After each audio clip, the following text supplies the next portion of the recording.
ಮೇಷರಾಶಿಯವರಿಗೆ ನೀವು ಮಾಡಿದಂತಹ ಕೆಲಸ ನಿಮಗೆ ತೃಪ್ತಿಯನ್ನು ಕೊಡೋದಿಲ್ಲ. ಇದರ ಅರ್ಥ ನಾನು ಇನ್ನೊಂದಷ್ಟು ಮತ್ತೊಂದಷ್ಟು ಈ ಕೆಲಸವನ್ನು ಚೆನ್ನಾಗಿ ಮಾಡಬಹುದಾಗಿತ್ತು ಅನ್ನುವಂತಹ ಅಭಿಪ್ರಾಯ ಕೆಲಸ ಮುಗಿದ ನಂತರದಲ್ಲಿ ಬರುತ್ತೆ. ಅರ್ಥಾತ್ ನೀವು ಮಾಡಿದಂತಹ ಕೆಲಸವೇ ನಿಮಗೆ ಸಮಾಧಾನ ಆಗದೇ ಇರತಕ್ಕಂಥದ್ದು. ಕೆಲವು ಕೆಲಸಗಳು ಬಹಳ ನಿಧಾನವಾಗಿ ಮುಗಿಯುವಂಥದ್ದು. ನಿಮ್ಮ ಒಂದು ಆತುರಕ್ಕೆ, ನಿಮ್ಮ ಸಮಯಕ್ಕೆ ಆ ಕೆಲಸಗಳು ಮುಗಿದೇ ಇರಬಹುದು, ಆದರೆ ನಿಧಾನವಾಗಿ ಆ ಕೆಲಸಗಳು ಪೂರ್ಣ ಆಗತ್ತೆ ಎನ್ನುವಂಥದ್ದು. ಹಳೆಯ ತಪ್ಪುಗಳಿಂದ ಬೇಸರವಾಗುತ್ತೆ. ಹಿಂದೆ ನಾನು ಈ ತಪ್ಪು ಮಾಡಿದೆ, ಅದಕ್ಕೋಸ್ಕರವಾಗಿ ಈ ಕಷ್ಟವನ್ನು ಅಥವಾ ಈ ಸಮಸ್ಯೆಯನ್ನು ನಾನು ಅನುಭವಿಸ್ತಾ ಇದ್ದೀನಿ ಅನ್ನುವಂಥದ್ದು ಅರಿವು ನಿಮಗಾಗುತ್ತೆ.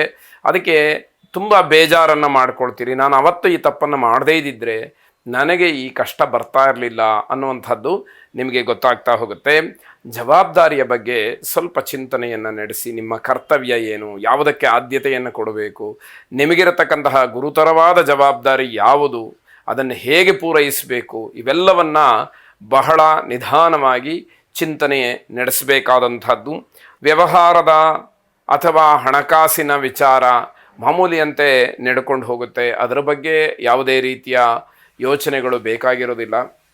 ಆದರೂ ಕೂಡ ಯಾವ ಕ್ಷಣದಲ್ಲಿ ಏನಾಗುತ್ತೋ, ವ್ಯವಹಾರದಲ್ಲಿ ಏನು ವ್ಯತ್ಯಾಸಗಳು ಅನ್ನುವಂತಹ ಆತಂಕ ಇದ್ದಿದ್ದೇ. ಅಮೃತ ಮೃತ್ಯುಂಜಯನನ್ನು ವಿಶೇಷವಾಗಿ ಪ್ರಾರ್ಥನೆ ಮಾಡಿ. ರುದ್ರಂ ಪಶುಪತಿಂ ಸ್ಥಾಣಂ ಶ್ರೀಕಂಠಂಚ ಉಮಾಪತಿಂ ನಮಾಮಿ ಶಿರಸಾ ದೇವಂ ಕಿನ್ನೋ ಮೃತ್ಯು ಕರಿಷ್ಯತಿ ಎಂಬುದಾಗಿ ನಿಮ್ಮ ಸರಳವಾದಂತಹ ಪ್ರಾರ್ಥನೆ ಇರಲಿ. ಈ ಮಂತ್ರವನ್ನು 11 ಬಾರಿ ಪಠನೆ ಮಾಡಿ. ಶುಭವಾಗಿ. ವೃಷಭ ರಾಶಿ, ಪಿತ್ರಾರ್ಜಿತವಾದಂತಹ ಆಸ್ತಿಯ ವಿಚಾರದಿಂದ ಲಾಭ ಇದೆ. ಅಂದರೆ ಪಿತ್ರಾರ್ಜಿತವಾದಂತಹ ಯಾವುದೋ ಒಂದಷ್ಟು ಸಂಪತ್ತು, ಹಣ ಅಥವಾ ಭೂಮಿ, ಇದೆಲ್ಲ ನಿಮಗೆ ಒಂದು ರೀತಿಯಲ್ಲಿ ಕಾನೂನಾತ್ಮಕವಾಗಿ ಬರಬೇಕಾದಂಥದ್ದು. ಆದರೂ ಕೂಡ ಯಾವುದೋ ಕಾರಣಗಳಿಂದ ಅವೆಲ್ಲವೂ ಕಾನೂನಾತ್ಮಕವಾದಂತಹ ಹೋರಾಟದಲ್ಲೋ ನ್ಯಾಯಾಲಯದಲ್ಲೋ ಇದ್ದರೆ ಅದೆಲ್ಲವೂ ಕೂಡ ನಿಮಗೆ ಸಿಕ್ಕುವಂತಹ ಸೂಚನೆಗಳು ನಿಧಾನವಾಗಿ ಕಾಣ್ತಾ ಇರತಕ್ಕಂಥದ್ದು. ನಿಮ್ಮ ಯಶಸ್ಸಿನ ದಿವಸ ಇದು ಅಂತ ಹೇಳಬೇಕು. ಕಾರಣ ಏನು ಅಂತಂದರೆ ಯಾವ ಯಾವ ವಿಚಾರಗಳು ಹಾಗೆ ನೆನೆಗುದಿಗೆ ಬಿದ್ದಿತ್ತೋ ಅವೆಲ್ಲವೂ ಕೂಡ ಇತ್ಯರ್ಥವಾಗಿ ನಿಮಗೆ ಏನೋ ಒಂದು ರೀತಿಯಲ್ಲಿ ಸಮಾಧಾನ, ಸುಖ ಎಲ್ಲವೂ ಕೂಡ ಸಿಕ್ಕುವಂಥದ್ದಾಗತ್ತೆ. ವ್ಯಾಪಾರಸ್ಥರಿಗೆ ಲಾಭದ ದಿನ ಅಂತ ಹೇಳಬೇಕು. ನಿಮ್ಮ ವ್ಯವಹಾರದಲ್ಲಿ ನಿಮಗೆ ಅನುಕೂಲವಾದಂತಹ ದಿವಸ ಇದು. ಮಾನಸಿಕವಾದಂತಹ ತೃಪ್ತಿಯೂ ಕೂಡ ಸಿಕ್ಕತ್ತೆ. ನನ್ನ ಸಾಧನೆ, ನನ್ನ ಪರಿಶ್ರಮ ಅಥವಾ ನಾನು ಕಷ್ಟಪಟ್ಟಿದ್ದು ಸಾರ್ಥಕವಾಯಿತು, ಇದಕ್ಕಿಂತ ನಾನು ಹೆಚ್ಚಿನ್ನೇನು ನಿರೀಕ್ಷಿಸಬಹುದು ಅಂತ ನೀವೇ ಪ್ರಶ್ನೆ ಮಾಡಿಕೊಳ್ತೀರಿ. ಜವಾಬ್ದಾರಿಯುತವಾದಂತಹ ಕೆಲಸ ಬಹಳ ನಿಷ್ಠೆಯಿಂದ ಮಾಡಬೇಕು. ಆ ಕೆಲಸದಿಂದ ಮಾತ್ರ ನಿಮಗೆ ಒಳ್ಳೆಯ ಹೆಸರು ಬರುತ್ತೆ. ಅಂಥದ್ದಕ್ಕೆ ಅವಕಾಶ ಇದೆ. ಅದನ್ನು ಸದುಪಯೋಗ ಮಾಡಿಕೊಳ್ಳಿ ಅಂತಕ್ಕಂಥದ್ದು. ಮನೆ ದೇವರನ್ನು ವಿಶೇಷವಾಗಿ ಪ್ರಾರ್ಥನೆ ಮಾಡಿ. ಕುಲದೇವತಾ ಪ್ರಾರ್ಥನೆ, ಕುಲದೇವತಾ ಆರಾಧನೆಯಿಂದ ನಮ್ಮೆಲ್ಲ ಕೆಲಸಗಳು, ನಮ್ಮೆಲ್ಲ ಇಷ್ಟಾರ್ಥಗಳು ನೆರವೇರ್ತಕ್ಕಂಥದ್ದು. ಶುಭವಾಗಿ. ಮಿಥುನ ರಾಶಿ, ರಾಜಕೀಯ ವಿಚಾರದಲ್ಲಿ ಹಿನ್ನಡೆಯಾಗುತ್ತೆ. ರಾಜಕಾರಣ ಅಂತಕ್ಕಂಥದ್ದು ಯಾವ ಕ್ಷಣದಲ್ಲಿ ಹೇಗೆ ಅನ್ನುವಂಥದ್ದು ಗೊತ್ತಾಗೋದಿಲ್ಲ. ಮಿಥುನ ರಾಶಿಯವರಿಗೆ ರಾಜಕೀಯ ಹಿನ್ನಡೆ ಅಂತಕ್ಕಂಥದ್ದು ಈ ದಿವಸ ಸ್ಪಷ್ಟವಾಗಿ ಕಾಣ್ತಾ ಇದೆ. ನಿಮ್ಮ ಪ್ರಯತ್ನಗಳಾಗಲಿ ಅಥವಾ ಇಲ್ಲಿಯವರೆಗೆ ಕಾಪಾಡಿಕೊಂಡು ಬಂದಂತಹ ಯಾವುದೋ ಒಂದು ಗೌಪ್ಯ ವಿಷಯವೋ ಮರ್ಯಾದೆಯೋ ಇವೆಲ್ಲದಕ್ಕೂ ಕೂಡ ಸ್ವಲ್ಪ ತೊಂದರೆ ಅನ್ನುವಂಥದ್ದು ಕಾಣುತ್ತೆ. ಆರೋಗ್ಯದಲ್ಲೂ ಕೂಡ ಸಮಸ್ಯೆ ಕಾಡಬಹುದು. ಇದು ಕೂಡ ಎಚ್ಚರಿಕೆಯಿಂದ ಗಮನಿಸಬೇಕಾದಂಥದ್ದು. ಹಿರಿಯ ಅಧಿಕಾರಿಗಳ ಜೊತೆಯಲ್ಲಿ ಉತ್ತಮವಾದಂತಹ ಸಂಪರ್ಕವನ್ನು ಇಟ್ಕೊಳ್ಳಿ. ಅವರ ಮಾಹಿತಿ, ಅವರ ಮಾರ್ಗದರ್ಶನ, ಅವರ ಮಾತು, ಅವರ ಜೊತೆಯಲ್ಲಿ ಆಗತಕ್ಕಂತಹ ಸಂಭಾಷಣೆ, ಇದು ಯಾವುದಾದ್ರೂ ಕೂಡ ನಿಮಗೆ ಅನುಕೂಲಕ್ಕೆ, ಉಪಯೋಗಕ್ಕೆ ಬರಬಹುದು ಅನ್ನುವಂಥದ್ದು. ನಿಯಮಿತವಾದಂತಹ ಆದಾಯವನ್ನು ಗಮನಿಸ್ಕೊಳ್ಬೇಕು. ನೀವು ಅಂದುಕೊಂಡ ಹಾಗೆ, ನಿರೀಕ್ಷೆ ಮಾಡಿದ ಹಾಗೆ ಯಥೇಚ್ಛವಾಗಿ ಹಣಕಾಸಿನ ಹರಿವು ಅಥವಾ ಆದಾಯದ ಮೂಲ ಇರೋದಿಲ್ಲ ಅನ್ನುವಂಥದ್ದು ಗೊತ್ತಾಗಬೇಕು. ಅಧಿಕಾರ ಮತ್ತು ಹಕ್ಕು ಇದನ್ನು ಸರಿಯಾದಂತಹ ರೀತಿಯಲ್ಲಿ ಉಪಯೋಗ ಮಾಡ್ಕೊಳ್ಳೋಕ್ಕಾಗೋದಿಲ್ಲ. ಅಧಿಕಾರ ಇದೆ, ನಿಮಗೆ ಹಕ್ಕಿನ ಪ್ರಕಾರ ಏನೋ ಬರಬೇಕಾಗಿದೆ, ಹಕ್ಕನ್ನು ಚಲಾಯಿಸಬೇಕಾಗಿದೆ, ಆದರೆ ಆಗ್ತಾ ಇಲ್ಲ, ಆಗೋದಿಲ್ಲ. ಇದು ಬಹಳ ಬೇಸರವಾದಂತಹ ಸಂಗತಿಯಾಗುತ್ತೆ. ರಾಜಕಾರಣಿಗಳಿಗೆ ಅಪಾಯವೂ ಕೂಡ ಇದೆ ಅನ್ನುವಂತಹ ಸೂಚನೆ ಗೊತ್ತಾಗ್ತಾ ಹೋಗುತ್ತೆ. ಆಂಜನೇಯನ ಅನುಗ್ರಹವನ್ನು ಪಡ್ಕೊಳ್ಳಿ. ಶುಭವಾಗಿ. ಕರ್ಕಾಟಕ ರಾಶಿ, ನಿಮ್ಮ ಕೆಲಸದಲ್ಲಿ ಸಣ್ಣ ಪುಟ್ಟ ತಪ್ಪುಗಳನ್ನು ಹುಡುಕ್ತಕ್ಕಂತಹ ದಿವಸವಾಗುತ್ತೆ. ಮನೆಯವರಾಗ್ಬೋದು, ಸ್ನೇಹಿತರಾಗ್ಬೋದು, ಬಂಧುಗಳಾಗ್ಬೋದು, ಅಥವಾ ಹೊರಗಿನ ಸಮಾಜವೇ ಆಗಬಹುದು. ಆಯಾ ಸಂದರ್ಭಕ್ಕನುಗುಣವಾಗಿ ಆ ತಪ್ಪುಗಳನ್ನು ಎತ್ತಿ ತೋರಿಸಿದಾಗ ಬಹಳ ಸೌಜನ್ಯದಿಂದ ಸ್ವೀಕಾರ ಮಾಡಿ ಆ ತಪ್ಪನ್ನು ತಿದ್ದುಕೊಳ್ತಕ್ಕಂತಹ ಪ್ರಯತ್ನ ಮಾಡಿದರೆ ನಿಮ್ಮ ಗೌರವ ಹೆಚ್ಚಾಗತ್ತೆ. ಇಲ್ಲ, ಕೋಪದಿಂದ ವರ್ತಿಸ್ತೀನಿ, ನಾನು ಯಾರ ಮಾತನ್ನು ಯಾಕೆ ಕೇಳಬೇಕು ಅನ್ನುವಂತಹ ಒಂದು ಭಾವನೆ ಇದ್ದರೆ, ಆ ಒಂದು ಧೋರಣೆ ಇದ್ದರೆ ಆಗತಕ್ಕಂತಹ ಅವಮಾನವನ್ನು ಅನುಭವಿಸಬೇಕಾಗತ್ತೆ ಎನ್ನುವಂಥದ್ದು. ತಾಳ್ಮೆ ಪರೀಕ್ಷೆ ಮಾಡ್ತಕ್ಕಂತಹ ದಿವಸ. ತುಂಬ ತಾಳ್ಮೆ ಇರಬೇಕು. ಯಾರು ಎಷ್ಟು ಸಾರಿ ಯಾವ ಪ್ರಶ್ನೆಗಳನ್ನು ಕೇಳಿದರೂ ಕೂಡ ಬಹಳ ಸಮಂಜಸವಾಗಿ ನಿಧಾನವಾಗಿ ಉತ್ತರಿಸಬೇಕಾದಂಥದ್ದು ಮುಖ್ಯವಾಗುತ್ತೆ. ನಿಮ್ಮ ಹಿತೈಷಿಗಳಿಂದ ನಿಮಗೆ ಯಾವುದೇ ರೀತಿಯ ಅನುಕೂಲಗಳು ಆಗೋದಿಲ್ಲ. ಕೇವಲ ಹೆಸರಿಗೆ ಮಾತ್ರ ಅನ್ನುವಂಥದ್ದು ಗೊತ್ತಿರಲಿ. ಕೋಪವನ್ನು ಕಡಿಮೆ ಮಾಡಿಕೊಳ್ಳಿ. ಕಾರ್ಯ ಅಥವಾ ನಿಮ್ಮ ವೃತ್ತಿ ಏನಿದೆ ಅದರ ಬಗ್ಗೆ ಹೆಚ್ಚು ಗಮನ ಇರಲಿ. ಯಾವಾಗ ಮನಸ್ಸು ಕೆಟ್ಟು ಹೋಗ್ಬಿಡುತ್ತೋ, ಅಥವಾ ಮನೆಯ ವಾತಾವರಣವೋ ಅಥವಾ ವ್ಯವಹಾರದ ವಾತಾವರಣವೋ ಅಷ್ಟೊಂದು ಚೆನ್ನಾಗಿರೋದಿಲ್ವೋ, ಅಂತಹ ಸಂದರ್ಭದಲ್ಲಿ ನಾವು ಮಾಡಬೇಕಾದಂತಹ ಕೆಲಸದ ಕಡೆ ಹೆಚ್ಚು ಗಮನವನ್ನು ಕೊಡಲಿಕ್ಕೆ ಆಗದೇ ಇರಬಹುದು.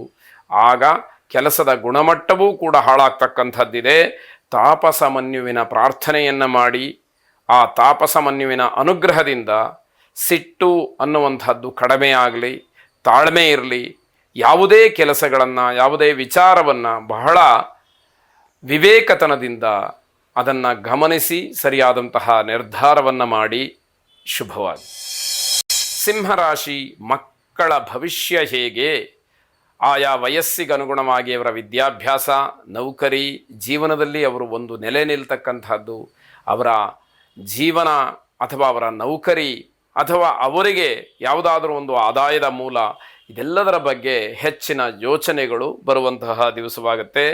ಯೋಜನೆಯಂತೆ ಎಲ್ಲ ಕೆಲಸಗಳು ನಡೆಯುತ್ತೆ. ಏನು ಪ್ಲಾನನ್ನು ಮಾಡಿಕೊಂಡಿರ್ತಾರೋ ಆ ಪ್ಲಾನ್ ಪ್ರಕಾರ ಎಲ್ಲ ಕೆಲಸಗಳು ಆಗುವಂಥದ್ದಿದೆ. ವ್ಯಾವಹಾರಿಕವಾಗಿ ತುಂಬ ಗಾಂಭೀರ್ಯದಿಂದ ಇರ್ತೀರಿ. ಅಂದರೆ ಆ ಒಂದು ಗಾಂಭೀರ್ಯತೆ ನಿಮ್ಮನ್ನು ಎಲ್ಲ ಕಡೆಯಲ್ಲೂ ಕೂಡ ಗೌರವಯುತವಾಗಿ ನಡೆಸ್ಕೊಳ್ಳೋದಕ್ಕೆ ಅವಕಾಶ ಮಾಡಿಕೊಡುತ್ತೆ. ಅಂತಹ ಶಿಸ್ತು, ಸಂಯಮ ತುಂಬ ಅಗತ್ಯ ಅನ್ನುವಂಥದ್ದು. ಸಹಾಯಕರು ತುಂಬ ಪ್ರಾಮಾಣಿಕರಾಗಿರ್ತಾರೆ. ನಿಮ್ಮ ಜೊತೆ ಕೆಲಸ ಮಾಡ್ತಕ್ಕಂಥವ್ರು, ನಿಮಗೊಂದಷ್ಟು ಸಹಾಯವನ್ನು ಮಾಡುವಂಥವ್ರು, ಅವರೆಲ್ಲರೂ ಕೂಡ ಎಲ್ಲೂ ಯಾವುದೇ ರೀತಿಯ ಲೋಪದೋಷಗಳು ಬರದೇ ಇದ್ದ ಹಾಗೆ ಬಹಳ ಪ್ರಾಮಾಣಿಕವಾಗಿ ನಿಮ್ಮ ಜೊತೆಯಲ್ಲಿ ವರ್ತಿಸ್ತಾರೆ ಅನ್ನುವಂಥದ್ದು ಮುಖ್ಯವಾಗುತ್ತೆ. ದಾಂಪತ್ಯದಲ್ಲೂ ಕೂಡ ಸಾಮರಸ್ಯ ತುಂಬಿರುವಂಥದ್ದು. ಕುಟುಂಬದಲ್ಲೂ ಕೂಡ ಯಾವುದೇ ರೀತಿಯ ಜಗಳ, ಗಲಾಟೆ, ವೈಮನಸ್ಯ ಅಥವಾ ಪರಸ್ಪರವಾಗಿ ಅವಿರೋಧವಾದಂತಹ ಮಾತು, ಭಿನ್ನಾಭಿಪ್ರಾಯಗಳು ಇದು ಯಾವುದೂ ಕೂಡ ಇಲ್ಲದೇ ಇರತಕ್ಕಂಥದ್ದು. ಇಷ್ಟ ದೇವತಾ ಪ್ರಾರ್ಥನೆಯನ್ನು ಮಾಡಿ, ಯಾವ ದೇವರು ನಿಮಗೆ ಇಷ್ಟವೋ, ಯಾವ ದೇವರನ್ನು ನೀವು ಮನಸ್ಸಿನಲ್ಲಿ ಆರಾಧನೆ ಮಾಡ್ತೀರೋ ಆ ದೇವರನ್ನು ಪುನಃ ಪ್ರಾರ್ಥನೆ ಮಾಡಿ ಶುಭವಾಗಿ. ಕನ್ಯಾ ರಾಶಿ, ನಿಮ್ಮ ಶಕ್ತಿ ಸಾಮರ್ಥ್ಯಗಳನ್ನು ಪ್ರದರ್ಶಿಸೋದಕ್ಕೆ ವಿಫಲರಾಗ್ತೀರಿ. ಯಾವುದೂ ಕೂಡ ನೀವು ಅಂದುಕೊಂಡಂತಹ ರೀತಿಯಲ್ಲಿ ಕೆಲಸಕ್ಕೆ ಬರೋದಿಲ್ಲ. ನಿಮಗೆ ಏನೇ ಬುದ್ಧಿ ಇರ್ಬೋದು, ಏನೇ ಶಕ್ತಿ ಇರ್ಬೋದು, ಯಾವುದೇ ಸಾಮರ್ಥ್ಯ ಇರ್ಬೋದು, ಯಾವುದೂ ಕೂಡ ಅದು ನಿಮಗೆ ಸಕಾಲದಲ್ಲಿ ಉಪಯೋಗಕ್ಕೆ ಬರದೇ ಇರೋ ಹಾಗಾಗುತ್ತೆ. ಅನಗತ್ಯವಾದಂತಹ ಮಾತುಗಳನ್ನು ಆಡಬೇಡಿ. ಯಾವುದೋ ಒಂದು ಅವಕಾಶ, ಅದೃಷ್ಟ ಅಥವಾ ನನಗೆ ಅಧಿಕಾರ ಇದೆ ಅಂತ ಹೇಳಿ ಅನವಶ್ಯವಾದಂತಹ ಮಾತುಗಳನ್ನು ಆಡಿದರೆ ಅದು ನಿಮ್ಮ ಗೌರವಕ್ಕೆ ಧಕ್ಕೆಯನ್ನು ತರತಕ್ಕಂತಹದ್ದು. ಉತ್ತಮವಾದಂತಹ ಕೆಲಸವನ್ನು ಮಾಡಿ ತೋರಿಸಿ, ಆಗ ನಿಮ್ಮ ಗೌರವ ತನ್ನಿಂದ ತಾನೇ ಹೆಚ್ಚಾಗ್ತಕ್ಕಂತಹದ್ದು. ನಿಮ್ಮ ಯೋಜನೆಗಳನ್ನು ಸರಿಯಾದಂತಹ ರೀತಿಯಲ್ಲಿ ಕಾರ್ಯಗತ ಮಾಡಬೇಕು ಅನ್ನುವಂಥದ್ದು. ಮಾರುತಿಯನ್ನು ಪ್ರಾರ್ಥನೆ ಮಾಡಿ ಶ್ರೀಮದ್ ಆಂಜನೇಯ ಸ್ವಾಮಿ ನಿಮಗೆ ಸಕಲ ಇಷ್ಟಾರ್ಥಗಳನ್ನು ನೆರವೇರಿಸಲಿ. ಶುಭವಾಗಿ. ತುಲಾರಾಶಿ, ಆರ್ಥಿಕವಾಗಿ ತೊಂದರೆ ಇಲ್ಲ. ಹಣಕಾಸಿನ ವಿಚಾರದಲ್ಲಿ ನಿಮಗೆ ಯಾವ ಯೋಚನೆಗಳು ಬರದೇ ಇರತಕ್ಕಂತಹ ದಿವಸ. ತುಂಬ ಶುಭವಾದಂತಹ ದಿವಸ. ಹಣದ ವಿಚಾರಕ್ಕೆ ಬಂದರೆ ನಾನೇ ಧನ್ಯ ಅಂತ ಹೇಳಿಕೊಳ್ಳುವಷ್ಟು ನಿಮಗೆ ಸಮಾಧಾನವಾಗುತ್ತೆ. ಇವೆಲ್ಲವೂ ಕೂಡ ಅವರವರ ಯೋಗ್ಯತಾನುಸಾರವಾಗಿ ಇರತಕ್ಕಂಥದ್ದು. ನಮ್ಮ ಶಕ್ತಿಯನ್ನು ಮೀರಿ ನಾವು ನಿರೀಕ್ಷೆ ಮಾಡಿದಾಗ ನಮಗೆ ಅದು ಫಲಿಸದೇ ಇರಬಹುದು. ಆದರೆ ನಾವು ಏನನ್ನು ಅಪೇಕ್ಷೆ ಪಡ್ತಾ ಇದ್ದೀವಿ ಅನ್ನುವಂಥದ್ದನ್ನು ಪ್ರಶ್ನೆ ಮಾಡಿಕೊಳ್ಬೇಕಾಗತ್ತೆ. ಅಧಿಕಾರ, ಸ್ಥಾನ ಇದು ಯಾವುದರ ದುರುಪಯೋಗವನ್ನು ಮಾಡಿಕೊಳ್ಬೇಡಿ. ಯಾವುದೋ ಒಂದು ಅಧಿಕಾರ ಇದೆ, ಯಾವುದೋ ಒಂದು ಸ್ಥಾನಮಾನಗಳಿದೆ, ಅದು ಯಾವುದರ ದುರುಪಯೋಗ ಬೇಡ ಅಂತ ಅರ್ಥ. ಜನರಿಗೆ ವಿರುದ್ಧವಾದಂತಹ ಕೆಲಸಗಳನ್ನು ಮಾಡಬೇಡಿ. ಜನಮನವನ್ನು ಗೆಲ್ಲಬೇಕಾದ್ರೆ ಬಹಳ ಕಷ್ಟ ಇದೆ. ಅದೃಷ್ಟವಶಾತ್ ನಿಮ್ಮ ಮಾತಿಗೆ ಬೆಲೆ ಇರುವಾಗ ಅದನ್ನು ಕಳ್ಕೊಳ್ಬೇಡಿ ಅನ್ನುವಂಥದ್ದು. ವೃತ್ತಿಯಲ್ಲಿ ಅಥವಾ ನೌಕರಿಯಲ್ಲಿ, ಉದ್ಯೋಗದಲ್ಲಿ, ವ್ಯವಹಾರದಲ್ಲಿ ನಿಮ್ಮನ್ನು ದ್ವೇಷ ಮಾಡ್ತಕ್ಕಂಥವರೇ ಹೆಚ್ಚಾಗಿರ್ತಾರೆ. ಶತ್ರುಗಳು ಹೆಜ್ಜೆ ಹೆಜ್ಜೆಗೂ ಕೂಡ ಸಿಗ್ತಾ ಹೋಗ್ತಾರೆ.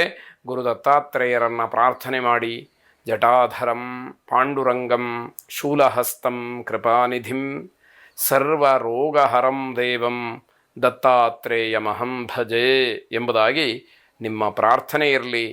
ಶುಭವಾಗಿ. ವೃಶ್ಚಿಕ ರಾಶಿ, ವ್ಯಾಪಾರದಲ್ಲಿರ್ತಕ್ಕಂತಹ ಗೊಂದಲವನ್ನು ಬಗೆಹರಿಸ್ಕೊಳ್ಳಿ.